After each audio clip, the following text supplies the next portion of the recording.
You're tuning into Black and White Sports on YouTube. The no-holds-barred truth on sports. The main event starts. All right, Black and White Sports supporters. Well, let the crash outs begin. And they are starting to begin in Cleveland Browns land. Why are they beginning? Because the Browns are, in fact, interested in Texas Tech quarterback, formerly of Cincinnati, Brendan Sorsby. Now, you may be like, the gambling dude? Yes, the gambling guy. This is real. This is a guy that, just to give you an idea before we start getting into the different, and I listened to a lengthy hour-long Todd McShay podcast with Albert Breer as well on this entire situation yesterday. And when I heard Todd McShay bring up the Browns in the manner he did, I went, uh-oh, people are going to be pissed, right? Shedeur Sanders fans going to be big mad. This is SI Sports Illustrated 2027 NFL Draft QB ratings. As of May 5th, Dante Moore, Arch Manning, Lenore Sellers, Drew Messamaker, and Brendan Sorsby is number 5. Okay, Brendan Sorsby's number 5. Wow, they got Josh Hoover high. I like CJ Carr a lot. I like Mayava a lot. 6'4", 230. I mean, Carr, 6'2", 215. Sorsby, this guy is hoss. All right, NFL Draft Buzz. Julian saying number 1. What? Okay. I'll believe that when I see it. They've got Sorsby at 10. Keep in mind, there is a world where you could have 8 to 10 quarterbacks go in the first round next year. Do I think that's going to happen because the team needs yada, yada, yada? No. But could there reasonably be 12 quarterbacks in the first 2 rounds? Yeah. Yeah, that's real, folks. And Sorsby, right here, 6'3", 235. He runs a 4.65. He's a monster that can run. Now, we all know, look, he's dealing with the gambling allegations. Dan Wetzel, Sorsby had accounts with sportsbooks and daily fantasy operators in several states, according to multiple sources who described him as a high-volume, low-stakes bettor. Some of his bets were placed using an account with a different name, multiple sources said. Gambling regulators in Indiana and in Ohio are investigating Sorsby's alleged betting activity. I do not believe he will ever get to play NC2A football ever again. Now, he almost came out in this year's draft. If he would have came out, he would have probably been a top 10 pick. Todd McShay even said during the podcast, he had done film study on him with the idea that they thought he was going to come out. Probably the reason he decided to not come out was Texas Tech offered him $6 million to go play football for them. Okay. Well, now he's probably not going to get to collect on that. We're talking the supplemental draft. Now, I'm not going to go over how that supplemental draft situation works, but there's a tier system set up for it. And it's explained if you go watch that Todd McShay podcast or listen, that whole thing gets explained by Albert Breer. And I think they explain it on the MMQB pod too. But it's a tier system, and teams can say, I'm putting up my 4th-round pick from next year, my 1st-round pick from next year. And the teams with 6 or fewer wins, 6 or fewer wins, are in the first tier, first priority tier. It's somewhat complicated, okay? I'm going to tell you, a team I would think about immediately watching for, Minnesota Vikings. because they don't, in my opinion, they don't really have a franchise quarterback right now. And they're probably not going to be bad enough to draft in the top 12. Well, here they are. Potentially get a guy that's a top 10 pick, maybe even a top 5 pick, and steal him. Now, in case you're wondering, Shedeur Sanders, 6'2", 212. Sorsby, 6'3", 235. I've heard a lot of people, he didn't even come close to Shedeur's stats in college. Well, let's look. Shedeur's senior year,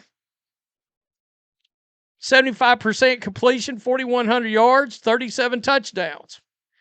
This is where the big issue's going to be. Negative 127 rushing. He took a lot of sacks. 8 rushing touchdowns.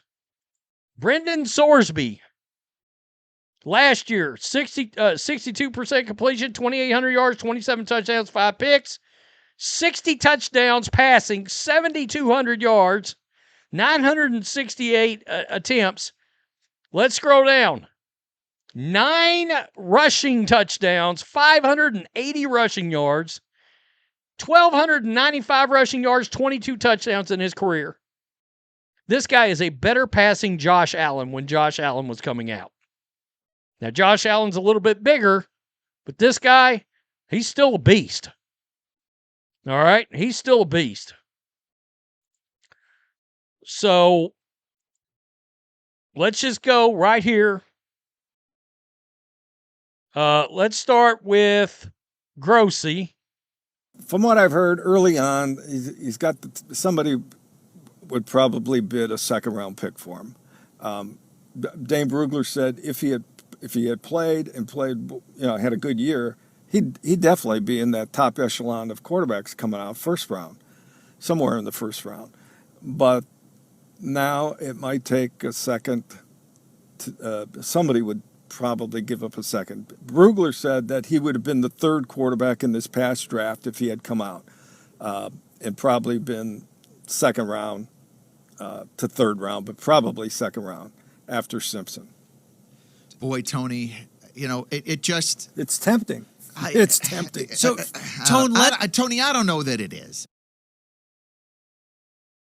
Whether he has a problem or not, a recurring problem, an addiction, and would it happen again? That's the real risk you're taking, I think, on that side of that issue. So there are a lot of things to happen before this becomes reality if he gets in the supplemental draft. But I don't blame the Browns for totally vetting this player. Who knows? Maybe they'll decide, hey, it's worth the risk. Let's bid something higher than a 4th or 5th. Okay. And by the way, the Browns are looking into him right now. They're looking into him. Todd McShay gave a ringing endorsement on Brendan Sorsby. Quote, if I'm the Browns, if we have the quarterbacks coach, if we have the contract the right way, if we have the psychologist putting a stamp on it, if we can get it aligned, I think this guy's worth it. And if that's the case, I get to draft him. I'm going to do it. I'm doing it with a first-round pick. I'm doing that because I think he's got a chance to be special. Think about that. He's got a chance to be special. Let the Cleveland crash outs begin. Yeah, guy. I've seen a few people say, I never even heard of this guy. Then you haven't been paying attention.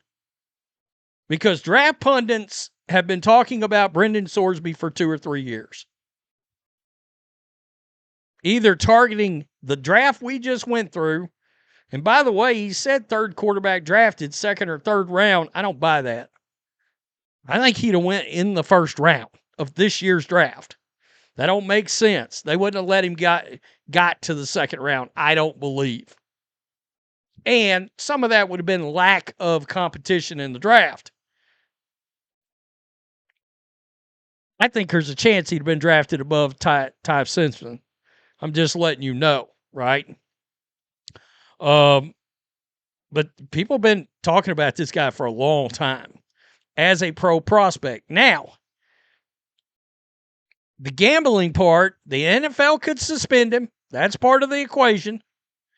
And a lot of people, rightfully so, is bringing up, is the gambling part going to be an ongoing issue? What is the guy's name? Art Schlichter from back in the day? And nobody wants to see another one of those situations, right? So there's always a chance when you're drafting a guy into the NFL of them not working out from a playing perspective. I would be less worried about him being the right quarterback on the field, and the gambling would be the bigger concern. From the quarterback standpoint, forget about it. You put in a bid on this guy. That's not the issue. I would say this. If you're a Shedeur Sanders fan, you might as well start banging the drum to get Shedeur out of town. Because you've got multiple pundits saying Deshaun Watson is leading the quarterback competition. I don't care what Todd Monken says. They're not going to NFL coaches lie. That's their job. That's what they do. All right. Plus, they decided to say that after all the backlash. And now you hear the Browns are vetting Brendan Sorsby. They're telling you, we don't believe that's our dude. So if you're a Sanders fan, root for the kid to get traded. All right? Get traded somewhere. Because it's pretty clear the Browns they don't think that's their guy. Now, could they miss out on Sorsby? Could Deshaun Watson get hurt? Could all these things happen and he gets in there? Sure. Odds are, even if Watson's a starting quarterback, Shedeur's going to get a chance to play at some point. But I'm just saying, even if all this happens, the Browns are taking a quarterback next year unless they get it. Now, if they get Sorsby and they get him in there and they start looking at him and they're like, oh, this guy's a real guy, then no, they won't take a quarterback in 2027. And honestly, if that happens, Shedeur and Dillion Gabriel probably getting shipped out of town. Both of them. Maybe they would keep one of the two because of the gambling part of this and a potential suspension. But after this next season, forget about it. They would both probably be out. And they got Taylen Green. Tell me what you think. Woo-wee. I could have made a video and we could have just looked at the people mad as hell. Guys, y'all got to understand what kind of a prospect you're talking about. This guy's a beast. I mean, seriously. I've never heard of it. You wasn't paying attention. If you hadn't heard Brendan Sorsby's name, I started hearing his name like 2024 as a potential first-round pick. That size and all that, it got his name swirling around out there. Tell me what you think. Peace. I'm out. Till next time. Thanks for watching the show. Be sure to like, comment, and subscribe. Be sure to tune in next time on Black and White Sports.